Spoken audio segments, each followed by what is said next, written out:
Welcome once again to the Palm Sunday celebration. After 5 weeks of prayer, fasting, and almsgiving, we solemnly come to the climax of the Lenten season, which is known as Holy Week. The week that changed the world. The week that Jesus Christ, the Passover Lamb, willingly accepted the cross so that you and I might be freed from eternal damnation. The Passion story, in my opinion, is self-explanatory.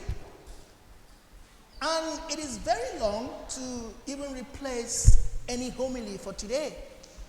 And so my first instinct was to sit down and invite all of us to meditate on what Jesus had to go through in order to reconcile us with the Father. However, I guess it is not out of place to say a few words on the gospel. Today's gospel is full of action and inaction by the different characters that make up the story. And so for us to really understand and truly appreciate what Jesus did for us, I would like us to ponder on the following questions.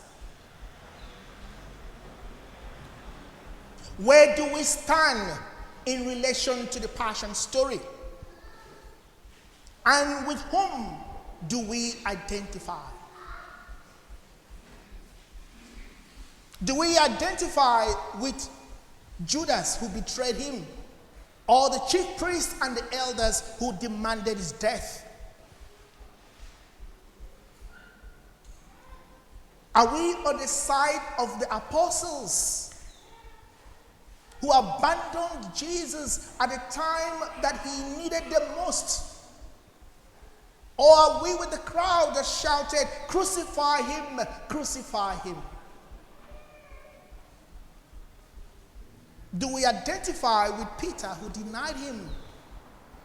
Or with Pilate who said, "I find no case against him"? And yet the same Pilate said, "Take him yourselves and crucify him."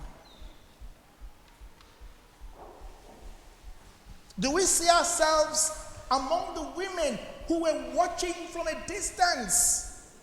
Or do we identify with Joseph of Arimathea, who went forward to ask for the body of Jesus after his death?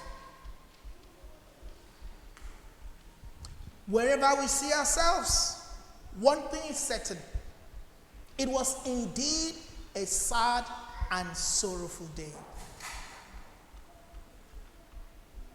I wonder how many people would read or watch the Passion of Jesus and not be moved.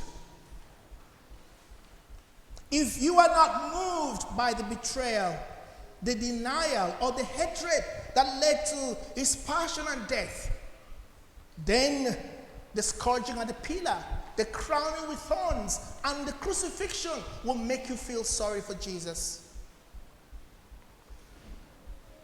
However, it is important to note that the high point of the Passion of Jesus was not what was done to Jesus, but what Jesus did for us.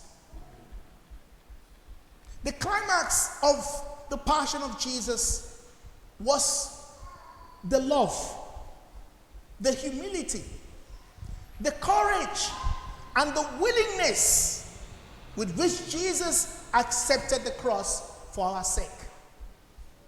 And that is why St. Paul says in the second reading that he humbled himself to the point of accepting death, even death on the cross. At that time, the greatest form of shame and disgrace was to die on the cross. And so it was a shameful death. But you know what happened? When Jesus died on the cross, He transformed the cross that used to be a symbol of shame and disgrace into an instrument of salvation. And that is why when we are praying the session of the cross, we say, we adore you, O Christ, and we praise thee. What do we say? That is what Jesus did. That was the miracle. He transformed the cross that used to be a symbol of shame into an instrument of salvation. Dear friends, the events of Holy Week invite us to reflect on our commitment to following Jesus and our willingness to imitate his love, his humility, and his selflessness. And so as we contemplate the mystery of Christ's love for us during this Holy Week, let us at this Mass pray and ask Jesus to give us something of his humility, something of his patience, something of his courage, something of his forgiveness, and something of his love. This is our prayer through Christ our Lord. Amen.